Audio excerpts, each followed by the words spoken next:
C'est le moment de pouvoir ouvrir ce forum Europe-Afrique. J'appelle la présidente de la métropole Aix-Marseille et présidente du conseil départemental des Bouches-du-Rhône, Madame Martine Vassal.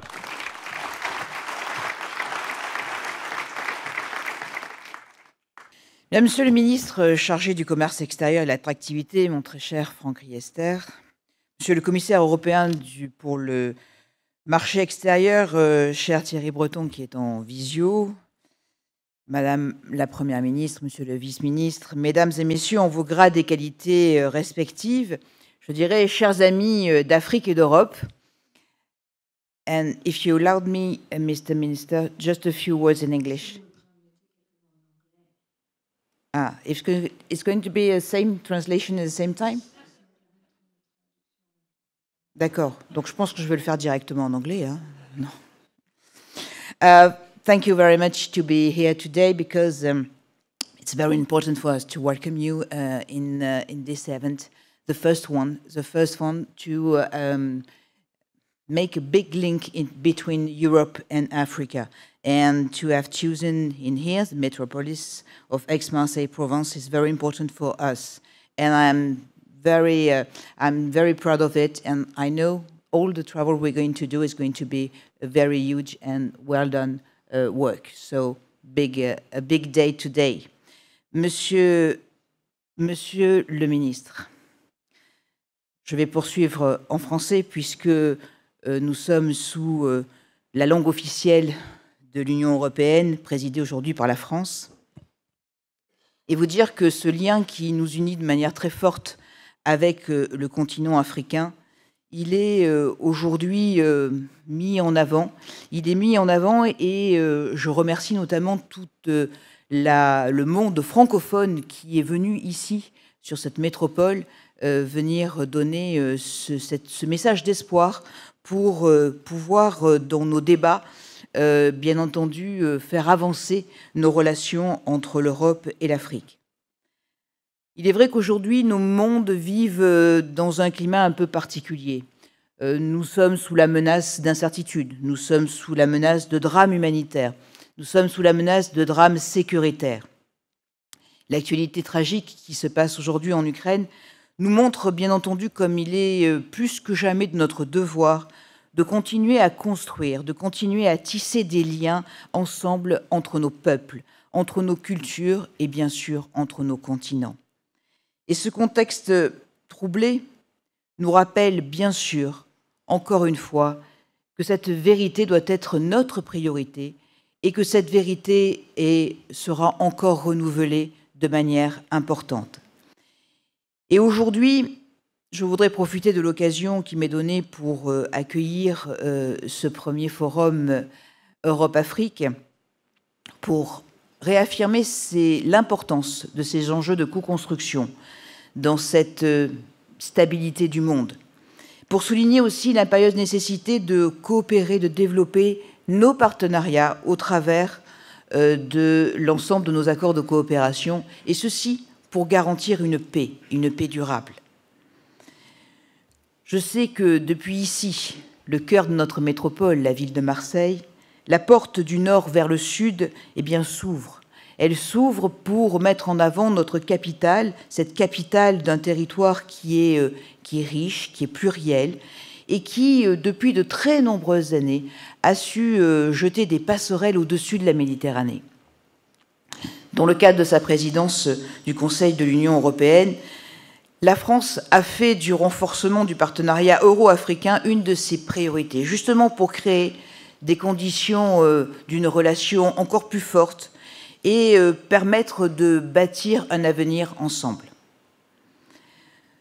Nous avons tous conscience que cette dynamique, effectivement, ne peut pas être portée que par les États.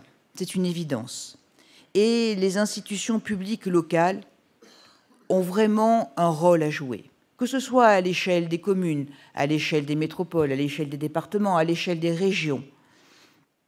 Nous avons, dans le cadre de nos compétences respectives, au niveau notamment du développement économique, au niveau de l'aménagement du territoire, au niveau de la politique de l'habitat, au niveau de la stratégie alimentaire et la stratégie agricole, mais aussi la stratégie de mobilité et surtout la stratégie environnementale, nous avons dans l'ensemble de ces stratégies la possibilité de créer des ponts qui vont permettre certainement de faire des grands projets qui seront indispensables pour l'avenir de nos populations.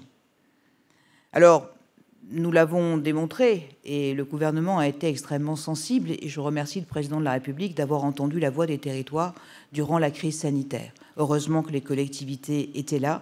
Notre réactivité, notre agilité ont été aussi la preuve que nous sommes capables de gérer dans l'urgence.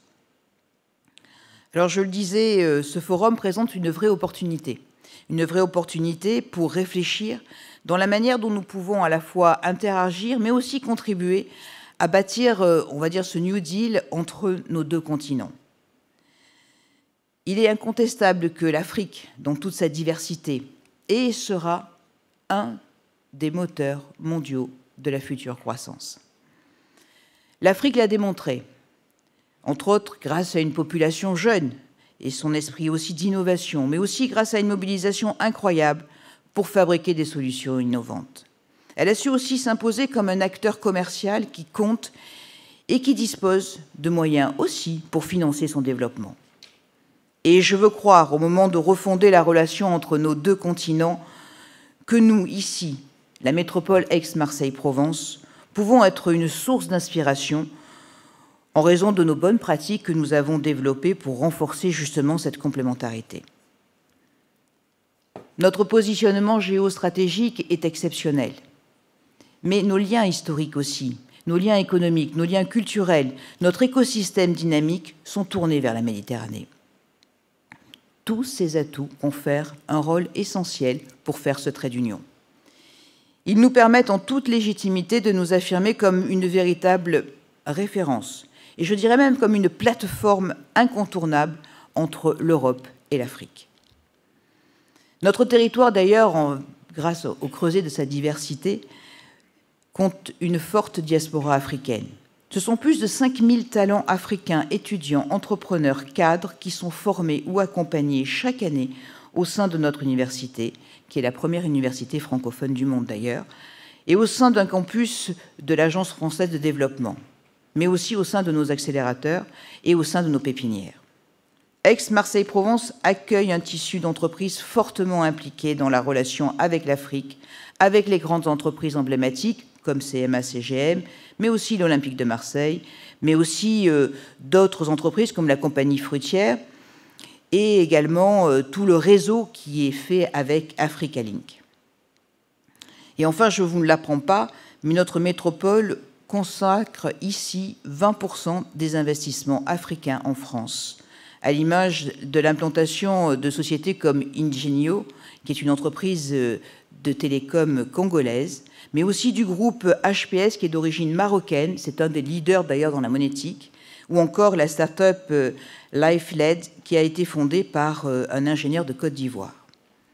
Ces exemples sont bien la preuve, s'il en était, de fort potentiel partenarial qu'il nous appartient, à nous, à la fois les Européens et les Africains, de faire fructifier, tant nos défis sont grands. Et en identifiant le continent africain comme une destination économique prioritaire, la métropole a mesuré à l'évidence l'ampleur du pari à relever et la responsabilité aussi qui est la nôtre et qui est très importante en tant que capitale Euromed Afrique. Et nous espérons bien que grâce à ces forums, nous pourrons construire encore de nouvelles alliances. Alors bien sûr, ces enjeux se jouent tant sur le plan de la paix que sur le plan de l'éducation, mais aussi de la formation et des échanges de savoir, des échanges dans tous les domaines, que ce soit de la santé à la protection aux risques, mais aussi il est essentiel de pouvoir développer et déployer des liens privilégiés pour répondre et construire aussi des nouveaux terrains de convergence. Et je pense que ce forum sera aussi à l'initiative de ces nouveaux terrains de convergence. Il est vrai qu'à la tête de la métropole et du département, je me suis attachée à justement essayer de soutenir les entreprises africaines à s'internationaliser, à aussi inciter nos entreprises locales à échanger, à investir, en fédérant à travers Provence Africa Connect toutes les énergies pour grandir ensemble, à l'image de ce que nous avons réalisé avec Emerging Valley, ce grand rendez-vous de la tech africaine et européenne. Je suis persuadée que ce renouveau dans la coopération entre nos deux rives sera aujourd'hui un nouvel atout, surtout pour notre jeunesse. Et il est exact que nous avons énormément de points communs, nous ici, notre métropole, avec l'Afrique, sur une population qui est extrêmement jeune, qui est en attente et qui a besoin justement d'avoir des liens qui soient consolidés pour que nous puissions préparer ensemble l'avenir de nos deux continents. Et je souhaite vraiment que cette jeunesse, et je la remercie d'être présente aujourd'hui, soit l'étendard de cette relation Afrique-Europe et qu'elle soit à la fois au cœur de nos échanges et au cœur de nos ambitions. Alors bien sûr, si les métropoles sont aujourd'hui actrices de la relance économique et des transitions, aux côtés des régions d'ailleurs, ce sont ces futures générations qui vont permettre véritablement de créer cette nouvelle alliance euro-africaine. Aujourd'hui, il nous appartient de les accompagner, il nous appartient de les encourager. Nous devons bien sûr veiller à leur participation dans notre société. C'est notre avenir. Et si nous nous sommes engagés, effectivement, c'est pour laisser à nos enfants des terres encore plus belles que ce que nous avons eu et une vie encore meilleure que ce que nous avons eu. Alors, mon cher Franck, c'est un moment utile et fécond, je l'espère, pour repenser ces liens, des liens entre nos deux continents, pour exprimer aussi notre espoir dans cet engagement de notre jeunesse. Et j'espère que dans cette journée, ces grands objectifs que nous allons poursuivre pour refonder justement ce nouveau partenariat, pour bâtir de nouvelles relations, pour initier de nouvelles initiatives, ce sont des projets ambitieux et j'espère bien que cette journée sera dense, fructueuse et pourra effectivement nous permettre d'avoir un maximum de ces liens. Alors Jean-Christophe disait « J'en rêvais, je l'ai fait ». Je voulais le féliciter, parce qu'effectivement, la Tribune est un partenaire important du monde économique, du développement de notre territoire. Nous avons beaucoup de relations avec la Tribune depuis de nombreuses années, des relations qui sont fructueuses.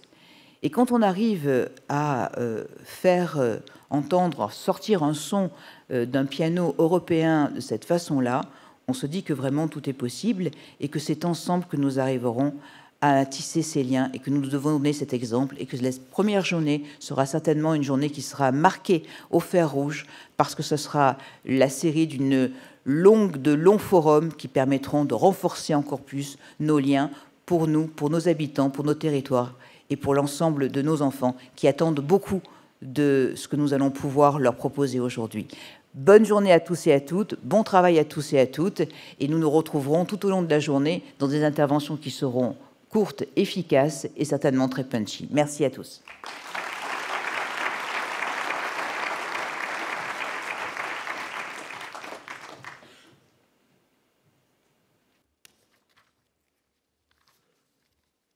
Bien, Madame la Première ministre, Mesdames et Messieurs les ministres, Mesdames et Messieurs les parlementaires, Madame la Présidente, chère Martine Vassal, Mesdames et Messieurs les élus de France, d'Europe et d'Afrique, Mesdames et Messieurs, chers amis, cher Jean-Christophe, merci beaucoup de nous avoir offert la possibilité de commencer cette journée ici à Marseille avec ce moment de joie, de bonheur, d'émotion, ce moment harmonieux, cette harmonie que ces deux artistes ont réussi à nous transmettre à travers leurs morceaux joués à quatre mains, leurs morceaux composés à deux sensibilités, une sensibilité africaine, une sensibilité européenne qui nous ont permis, ensemble, réunis, de vivre un grand moment de bonheur qui va nous habiter toute la journée pendant ce forum. Donc un grand merci.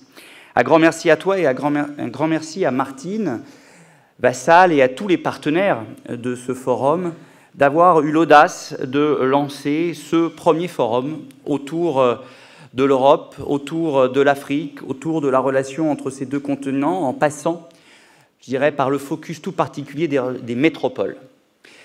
Nous avons besoin, et je sais que la métropole est très engagée, ici à Marseille, de développer toujours plus les relations à tout niveau entre nos deux continents. Marseille est évidemment une ville, une métropole, un territoire qui est particulièrement engagé depuis des siècles dans cette relation avec l'Afrique, avec la Méditerranée, mais avec l'Afrique, pour le commerce, pour l'économie, pour la culture, pour les échanges. Et cet engagement que tu démontres, chère Martine, avec tes équipes jour après jour, pour renforcer ces liens entre l'Europe et l'Afrique, entre la France et l'Afrique, via Marseille, est évidemment exemplaire. Tu parlais tout à l'heure d'Emerging Valley, il y a de nombreuses initiatives que tu soutiens, et c'est révélateur aussi de toute cette énergie qu'il y a ici à Marseille pour ces relations entre l'Europe et l'Afrique, entre la France et l'Afrique. J'ai eu l'occasion, et j'y reviendrai, de saluer le travail, l'énergie, l'engagement de tant d'acteurs de la société civile, entrepreneurs, associatifs, citoyens, qui ont compris, peut-être avec beaucoup de force, que l'avenir de notre pays, l'avenir de ce territoire, passe par un avenir commun avec l'Afrique. C'est aussi une conviction très forte du président de la République qui, vous le savez, en a fait une des priorités de la présidence française du Conseil de l'Union européenne. Oui, la France a souhaité que l'Afrique et que la relation entre l'Europe et l'Afrique soit au cœur des priorités de la présidence française de l'Union européenne. C'est d'ailleurs la raison pour laquelle le président de la République a organisé un sommet à Bruxelles entre l'Union africaine et l'Union européenne au mois de février. C'est la raison pour laquelle aussi j'ai souhaité venir ici à Marseille pour organiser le Conseil des ministres du commerce, des ministres du commerce de l'Union européenne, avec un thème parmi les thèmes les plus importants que nous avons abordés, qui est le thème de la relation entre l'Europe et l'Afrique. Et j'ai voulu être à Marseille, j'ai voulu faire découvrir à mes homologues européens Marseille, mais aussi, je trouvais absolument pertinent de pouvoir parler d'Afrique, parler de relations entre l'Union européenne et l'Afrique ici à Marseille. Et parler aussi, c'est ce que nous avons fait, des métropoles européennes et africaines, qui sont au cœur évidemment de ce que sera demain les partenariats entre nos deux continents. Mais je voudrais évidemment rappeler que les villes partout dans le monde sont les premiers espaces de nos démocraties dans lesquels s'exercent et se réalisent nos droits les plus fondamentaux et s'exercent nos libertés. Et c'est précisément la raison pour laquelle elles sont aujourd'hui si violemment attaquées en Ukraine, par exemple, par les ennemis de la démocratie. En s'en prenant à Kiev, Mariupol, Kharkiv et à leur population, c'est la liberté qu'elles incarnent qui est attaquée. Je voudrais rendre avec vous un hommage appuyé aux maires ukrainiens et aux populations ukrainiennes, bien sûr, qui sont les premiers sur le front, et plus particulièrement avoir une pensée particulière pour les maires de Dnipro-Rudne et de Melitopol, qui, vous le savez, ont été enlevés. Le maire de Melitopol a été relâché suite à un échange avec des prisonniers russes. C'est une bonne nouvelle. Son homologue est toujours enlevé. Et ces maires, qui sont en première ligne en Ukraine, représentent bien ce que les élus peuvent représenter comme défense des libertés, défense des valeurs démocratiques et des valeurs que nous partageons ici, aujourd'hui, ensemble. En Afrique, et en particulier dans la région sahélienne, les communes sont également en première ligne face à la menace djihadiste. Je pense aujourd'hui à elles, à leur population, à ces villes africaines victimes d'attaques meurtrières de la part de groupes armés, comme dernièrement Ngingmi au Niger. Ces situations nous rappellent que les villes sont des actrices politiques majeures de nos sociétés, en première ligne pour offrir à leurs citoyens, à leurs administrés, les services essentiels que sont par exemple l'eau, l'assainissement, l'énergie, le traitement des déchets ou les transports publics, le chauffage. Quand on a tant de témoignages de ces gens bloqués dans les villes en Ukraine qui n'ont ni l'eau, ni l'électricité, ni le chauffage. Lieu de recomposition économique et sociale, d'opportunités aussi, elles sont également les premières concernées par les crises et ce sont elles qui, au quotidien, doivent faire face aux immenses défis d'une urbanisation de plus en plus forte. La pandémie, comme tu le rappelais, chère Martine, comme les dérèglements climatiques, ont accéléré la prise de conscience des citoyens de l'importance de la résilience des villes, où habite une majorité d'habitants. 40% en Afrique aujourd'hui, mais 60% dans 20 ans, soit 1 milliard supplémentaire d'ici 2040. Les grandes métropoles africaines doublent de taille tous les 10 ans. Au rythme actuel, en 2100, les 3 villes les plus peuplées du monde seront africaines. Lagos, Kinshasa et Dar es Salaam, alors qu'elles sont aujourd'hui asiatiques, Mumbai, Delhi et Dhaka. C'est dire l'importance de ces enjeux pour le continent. Les villes européennes sont aussi en plein développement, et dans le monde entier, ce chiffre, qui est un chiffre à la fois vertigineux, mais source d'espoir et d'opportunités futures, ce ne sont pas moins de 70 000 milliards d'euros de besoins d'investissement en infrastructures urbaines d'ici à 2050 dans toutes les villes du monde. Vous entendez bien le chiffre partagé par de nombreux experts, 70 000 milliards d'euros d'investissement d'ici 2050 dans les villes, et tout particulièrement en Afrique et en Europe. Alors cette urbanisation dont on parle revêt un certain nombre de défis et d'enjeux majeurs. D'abord, l'enjeu est climatique. Les villes sont menacées par les effets de la pollution, du dérèglement climatique et le risque de la montée des eaux. Les ruraux qui subissent ces changements partent vers les villes également. Le bouleversement du monde urbain doit donc s'accompagner d'une transition écologique forte afin de mener à des villes zéro carbone. Ensuite, c'est un enjeu de développement local. Les villes africaines doivent soutenir la construction massive d'infrastructures urbaines et de structures industrielles et commerciales. Elles doivent être un lieu de vie pourvoyeur d'emplois et d'activités pour leur population. Cela implique une stratégie urbaine planifiée afin d'éviter une urbanisation incontrôlée qui poserait des problèmes en termes d'écologie, d'infrastructures et de qualité de logement. Et enfin, l'enjeu majeur du futur des villes, en Europe comme en Afrique d'ailleurs, est le développement d'une ville inclusive, durable, faite par tous et faite pour tous. Ces nombreux enjeux recèlent aussi de formidables opportunités, comme je le rappelais, pour les villes, pour leur développement et pour leur population. C'est d'abord l'occasion de repenser la gouvernance et la participation citoyenne. Associations, entreprises, citoyens doivent faire partie prenante à la prise de décision. C'est également l'occasion de mettre en place un nouveau modèle de développement territorial qui défende l'égalité des territoires et mette au cœur des politiques publiques les villes intermédiaires et secondaires, celles qui connaissent la plus forte croissance et qui sont une capillarité essentielle aux plus grandes métropoles. Ces villes peuvent enfin être le creuset du développement économique de demain, lieu de rencontre et de développement des forces entrepreneuriales de leur pays, lieu de création artistique et créative, pour peu qu'elles offrent aux entrepreneurs le cadre adéquat pour se développer, et aux jeunes, tu as eu raison Martine d'insister sur les jeunes, l'accès aux formations adaptées. Les besoins en financement, je le disais, sont énormes. La Banque mondiale les estimait en 2018 à entre 130 à 170 milliards de dollars par an d'ici 2025. C'est pour cela que la France et ses partenaires européens ont placé le soutien aux villes le cœur de leur politique de développement et de coopération. En mobilisant ensemble l'ensemble des acteurs d'abord, c'était l'objectif du sommet sur le financement des économies africaines en mai 2021 à Paris et un des enjeux du sommet UE-UA des 17 et 18 février dernier, avec pour objectif de mobiliser partenaires publics et partenaires privés pour un meilleur financement des infrastructures, meilleur financement de la transition énergétique, de la formation et de l'entrepreneuriat notamment. Et je sais que Bruno Le Maire y reviendra un peu plus tard dans la matinée. En finançant directement des projets ensuite, depuis 2019, la France consacre en moyenne 1 milliard d'euros par an d'engagement en aide publique au développement vers la ville durable en Afrique. C'est près du quart des engagements de l'Agence française de développement vers le continent. Je pense au soutien français aux grands projets urbains, bien sûr, à travers les financements de l'AFD, comme à travers les prêts du Trésor.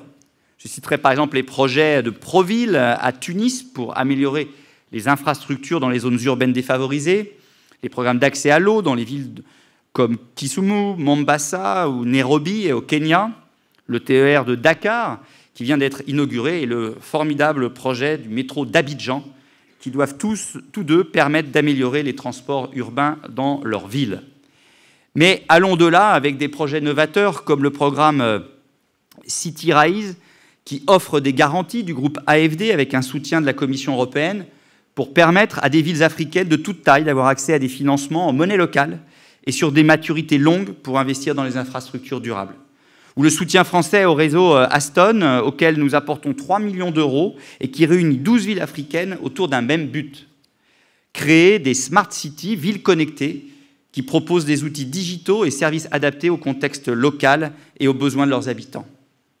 Ces deux projets illustrent un point essentiel à mes yeux et qui est une priorité du président de la République depuis 2017, l'importance d'une approche partenariale où les acteurs locaux des territoires sont au cœur du processus de décision. C'est ensemble que les gouvernements nationaux et locaux, les ONG, la société civile, les bailleurs et les entreprises doivent construire la ville de demain. Nous nous mobilisons pour encourager cette logique partenariale, gagnante-gagnante, au niveau public. Je pense notamment au programme dit « Clé en main », cofinancé par le ministère de l'Europe et des Affaires étrangères, et piloté par le Fonds mondial pour le développement des villes et par l'Union économique et monétaire ouest-africaine. Il vise à renforcer en Afrique de l'Ouest les financements pour une transition urbaine par la coopération décentralisée. Dans le secteur privé, les acteurs français et locaux dans les différents pays d'Afrique, et notamment en Afrique francophone, sont rassemblés dans les clubs Villes Durables qui mettent en synergie les porteurs de projets urbains et territoriaux durables avec les apporteurs de solutions et de savoir-faire. Nous en comptons 4 sur le continent, Abidjan, Dakar, Nairobi et Madagascar. Et d'autres se créent sur des problématiques spécifiques, comme par exemple la problématique des transports, si important, la problématique des mobilités, en Égypte et en Tanzanie. Les entreprises françaises, donc, ont un savoir-faire reconnu en matière de villes durables. Je suis fermement, d'ailleurs, convaincu que la France a de belles solutions à apporter face à ces défis mondiaux. Gestion des eaux, de l'énergie, traitement des déchets, transport public, logement. Dans tous ces secteurs, l'offre française propose une qualité exceptionnelle qui fait la différence en termes de durabilité, en termes de technologie et de création de valeur locale. Ces entreprises ont tissé des liens durables avec leurs partenaires locaux et ont aussi à cœur de leur transmettre leur expertise, de former leurs équipes, d'encourager l'emploi local, de partager les bonnes pratiques et de miser sur la jeunesse européenne, la jeunesse africaine, plus grande richesse finalement de nos deux continents. Dans cet esprit, de nombreux groupes français sont très engagés dans la formation des jeunes, et c'est notamment le cas en Afrique du Sud, où Leroy Merlin déploie des ateliers d'apprentissage. J'ai eu l'occasion, dans mon déplacement en Afrique du Sud, avec l'ambassadeur Aurélien Le Chevalier, de pouvoir constater par moi-même l'engagement de ces entreprises. Je pense également à l'offre de formation professionnalisante de Tress Academia, dont l'application est présente dans de nombreux pays du continent. Vous le voyez, nos entreprises sont engagées. Et je participais justement avant-hier à la réunion semestrielle de la Task Force Ville Durable du MEDEF International, qui compte plus de 600 membres actifs à l'international et qui ont fait de leur engagement sur le continent africain une véritable priorité. Mais nous devons aussi tirer parti des expertises africaines, notamment pour l'adaptation au changement climatique. Lors de ma dernière visite à Marseille, j'ai rencontré l'entreprise Messiba International, jeune PME, spécialisée dans la construction durable et qui s'est d'abord développée en Afrique et construit maintenant en France une usine pour produire des matériaux écologiques selon des techniques venues du continent africain. Ce type d'initiative illustre parfaitement la logique de partenariat gagnant-gagnant entre l'Afrique et la France que nous soutenons. Elle fait d'ailleurs partie des lauréats du programme Accélérateur Afrique de BPI France, qui accompagne les entrepreneurs qui souhaitent se développer entre la France et l'Afrique, avec la France, avec l'Afrique. Ces riches partenariats entre acteurs français, européens, africains doivent continuer à être soutenus et le partage d'expériences encouragé, les financements mobilisés au plus près du terrain pour permettre de faire des villes et des métropoles en particulier le moteur de la relance de demain et le ciment du lien entre l'Europe, la France et l'Afrique. Je voudrais, pour finir, saluer à ce titre l'initiative d'Africa Link et de tous ses dirigeants et de tous ses membres, qui va lancer cet été Africa Agora, un espace dédié à l'entrepreneuriat français et africain à Marseille. Et je rappelle également l'initiative, cher Martin, que nous avons lancée du Mentoring for Business in Africa, que j'ai lancé ici à Marseille, donc en février, en partenariat avec les acteurs locaux, collectivités territoriales locales, avec le CIAN, le MEDEF International, Africa Link, bien sûr, la CCI, le Conseil présidentiel pour l'Afrique, Je m'engage pour l'Afrique, et bien sûr nos opérateurs Business France et BPI France. Alors vous voyez, vous pouvez compter sur le soutien de l'État pour que l'Europe et l'Afrique bénéficient demain de villes durables, inclusives et vertes, au bénéfice de tous leurs habitants. Et je compte aussi sur vous pour faire des métropoles des actrices engagées dans la nouvelle alliance entre l'Europe et l'Afrique que les dirigeants des deux continents, à commencer par le président de la République Emmanuel Macron, ont porté lors du sommet entre l'Union européenne et l'Union africaine en février. Je vous remercie et bonne journée de travail à tous.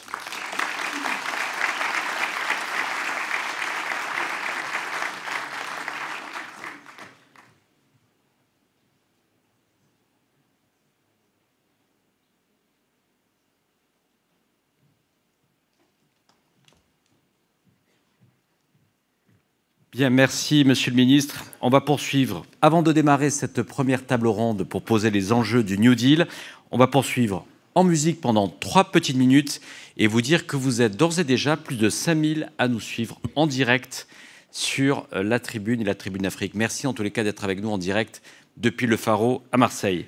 On accueille de nouveau Ray Lema et Laurent De Wilde.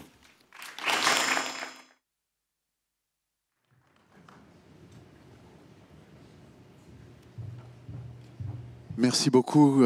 Une petite parenthèse musicale avant de reprendre les débats. Nous tenions à jouer un morceau pour la paix. C'est un morceau inspiré de l'afrobeat de Fela Kuti et le titre de ce morceau est ô combien approprié aujourd'hui. Il s'appelle « Human Come First ».